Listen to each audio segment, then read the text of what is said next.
Hello friends, आप लोगों का हमारे इस यूट्यूब चैनल अड्डा 234 में स्वागत है। जहां आज हम लोग देखेंगे मॉस मैकेनिक्स ऑफ सॉलिड, जिसमें हम पहला चैप्टर देखेंगे प्रतिबल एंड विकृति, बोले तो स्ट्रेस एंड स्ट्रेन। अब बात आती है क्या होता है स्ट्रेस और क्या होता है स्ट्रेन। स्ट्रेस मतलब कि किसी भी चीज़ पर, कोई भी वस्तु है, मान लीजिए हमारा कोई वस्तु है, अगर हम इस पर फोर्स लगा रहे हैं, इस पर फोर्स लगा रहे हैं, इस पर फोर्स लगा रहे हैं, तो इसमें जो रेजिस्टेंस उत्पन्न होगा, जो रेजिस्टेंस उत्पन्न हो रहा है, जो इसका विरोध कर रहा है, ये हो गया हमारा इसका प्रतिबल। जो इसमें विरोध कर रहा है, जो इसमें विरोध करने की गुण है, वो हमारा होता है प्रतिबल। मतलब कि एकांक क्रॉस सेक्शन एरिया पे जो इसका सबसे कम वाला एरिया होगा। मान लीजिए हमारा ये प्लेट ऐसा है, ये ऐसा ऐसा हमारा प्लेट है, ऐसा हमारा प्लेट है, तो हमें यहाँ वाला एरिया लेना है, यहाँ वाला एरिया, न कि हम यहाँ वाला एरिया या यहाँ वाला एरिया लेंगे। हमें इसमें क्या होता है, प्रतिबल बराबर होता है, प्रतिबल बराबर होता है फोर्स मतलब कि बल बटे क्षेत्रफल।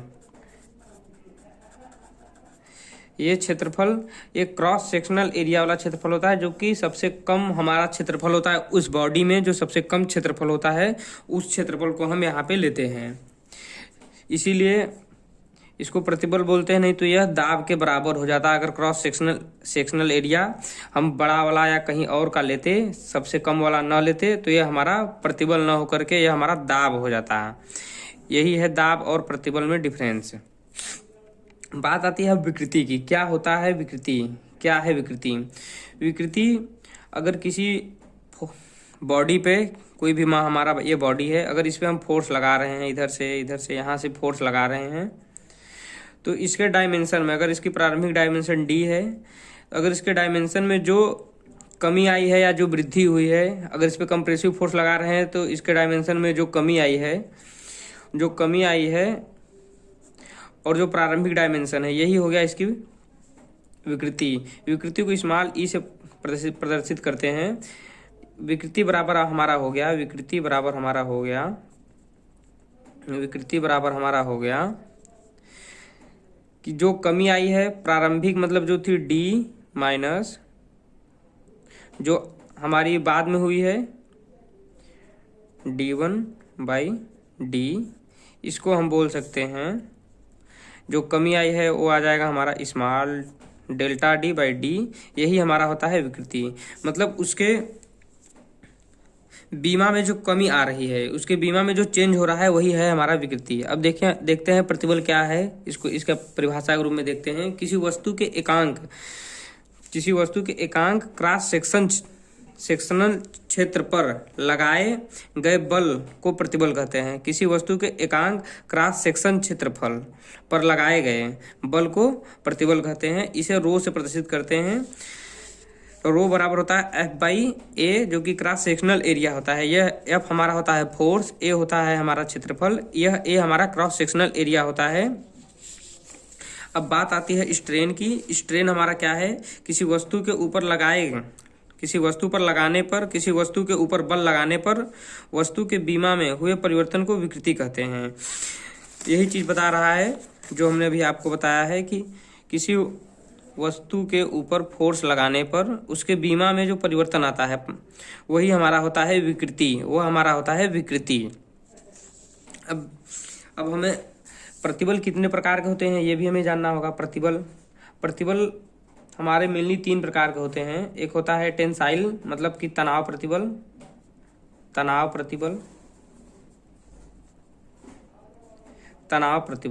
अब तनाव प्रतिबल में क्या है? अगर किसी ऑब्जेक्ट पर, कोई भी हमारा पार्ट है, इस पे टेंसाइल फोर्स लगाते हैं, तनाव फोर्स लगाते हैं, इस पे तनाव फोर्स लगा रहे हैं, दोनों साइड पी मात्रा का हम तनन फोर्स लगा रहे हैं, तो इसमें जो रेजिस्टेंस उत्पन्न हो रहा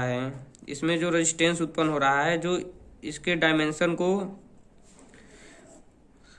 तनने से रोक रहा है, यह होता है तनाव प्रतिबल। यही है हमारा तनाव प्रतिबल। अगर इसको ऐसे माने, इसकी प्रारंभिक स्थिति ये है, इस पे दोनों साइड P फोर्स लगा दिया गया। तो इसमें जो फोर्स लगने के बाद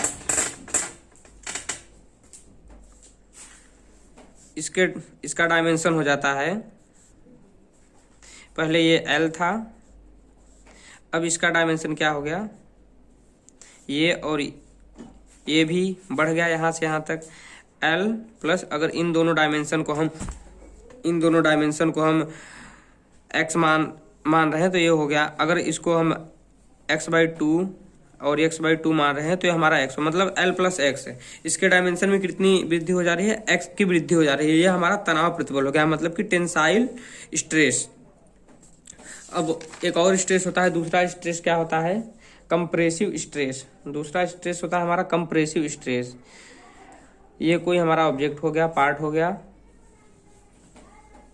जिसमें हम कंप्रेसिव फोर्स लगा रहे हैं, कंप्रेसिव फोर्स लगा रहे हैं। सेम मात्रा का कंप्रेसिव फोर्स लगाएंगे, सेम P यहाँ लगा रहे हैं, P यहाँ लगा रहे हैं, तो ये कंप्रेस हो रहा है। कंप्रेस होकर के पहले इसका L था, ये कंप्रेस होकर के कम हो गया, मान लीजिए इसका कम होकर के L माइनस x हो गया। तो इसमें क्या हो गया, कंप्रेसिव स्ट्रेस हो गया, कंप्रेसिव स्ट्रेस। यह हमारा कंप्रेसिव स्ट्रेस हो गया। थर्ड नंबर में आता है शियर स्ट्रेस, कर्तन प्रतिबल। इस प्रतिबल में क्या होता है, कोई ऐसा फोर्स किसी भी ऑब्जेक्ट पर, ये मान लीजिए कोई ऐसा फोर्स है, ये हमारा ऑब्जेक्ट हो गया, अगर हम इस पे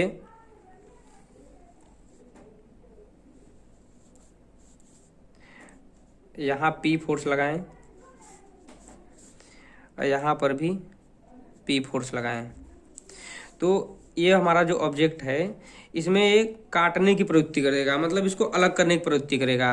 ये हमारा जो ऑब्जेक्ट है इसको काटने की कोशिश करेगा। ये हमारा हो गया कर्तन फोर्स, मतलब कि जो इसके एक्सिस के, जो हमारे ऑब्जेक्ट के एक्सिस के लंबवत अगर कोई फोर्स लग रहा है, सेंटर पॉइंट जो है इसका एक्सिस है, अगर इसके लंबवत, इस हमारा ये ऑब्जेक्ट हो गया, इसका ये एक्सिस हो गया, अगर इसके लंबवत अगर ऐसे कोई फोर्स लगाएं दोनों साइड विपरीत दिशा में, ये इसको अलग अलग करने की, ये पहले ऐसा था, अब ये ऐसा और ऐसा अगर हो जाए तो ये इस पे हमारा क्या बोलेंगे, इस पे कर्तन फोर्स लगा है, मतलब कि शेयर फोर्स लगा है। ये इसका उदाहरण होता है रिवेटिंग किया गया, जहाँ पर कहीं पे भी अगर हम रिवेटिंग करते हैं तो रिवेटिंग पे हमारा कर्तन फोर्स ही लगता है। अगर ये हमारा रिवेटिंग हो गया, अगर ये हमारा रिवेटिंग हो गया, अगर हम इस पे फोर्स लगा रहे हैं, ये हमारा कोई रिवेटिंग किया गया पार्ट है, समझ लीजिए ये रिवेटिंग किया गया पार्ट है। अगर हम इस पे फोर्स लगा रहे हैं, यहाँ से P अमाउंट का, यहाँ से भी P अमाउंट का, तो ये हमारा जो इस ऑब्जेक्ट पे, जो इस रिवेटिंग पे फोर्स एक्ट करेगा वो हमारा कर्तन फोर्स एक्ट करेगा। यही फोर्स कर्तन प्रतिबल होगा। जिस एरिया में यह फोर्स एक्ट करेगा, कर्तन फोर्स काम करेगा, वह हमारा कर्तन प्रतिबल हो जाएगा, कर्तन प्रतिबल हो जाएगा, वही हमारा कर्तन प्रतिबल हो जाएगा, कर्तन प्रतिबल।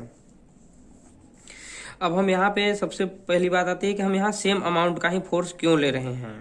इस साइड भी P का ले रहे हैं, इस साइड भी P का ले रहे हैं। हम यहाँ पे 5 ले सकते हैं, यहाँ पे 10 भी ले सकते हैं, इस साइड 10 भी ले सकते हैं। तब प्रतिबल होगा कि नहीं होगा?